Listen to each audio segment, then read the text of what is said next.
মিরপুরের পল্লবীতে মাত্র 7 বছরের একটি নিষ্পাপ শিশু রামিসা আক্তার, যে বয়সে তার হাতে থাকার কথা ছিল খাতা কলম আর খেলনা, সেই বয়সে এক নরপশুর চরম বর্বরতার শিকার হয়ে তাকে চলে যেতে হলো ওপারে। গত 19শে মে ঘটে যাওয়া এই নৃশংস হত্যাকাণ্ড পুরো দেশের মানুষের বিবেককে নাড়া দিয়ে গেছে।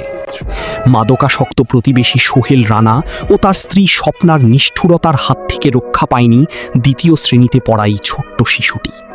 কেবল পাশবিক নির্যাতনই নয়, নিজের অপরাধ ঢাকতে রামিসাকে শ্বাসরোধ করে হত্যা করে তার মাথা ও হাত শরীর থেকে বিচ্ছিন্ন করা হয়।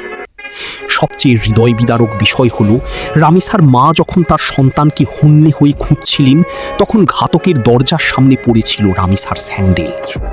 মা যখন বাইরে থেকে আকুল হয়ে দরজায় ধাক্কা দিচ্ছিলেন, ঠিক তখনই ভেতরে চলছিল আলামত লোপাটের এক জঘন্য চেষ্টা।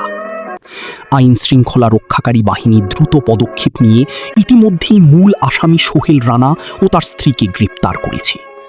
আজ ঘাতক আদালতে নিজের অপরাধ স্বীকারও করেছে। কিন্তু আমাদের প্রশ্ন, আর কত রামিসার রক্তে রঞ্জিত হবে এই সমাজ? আমাদের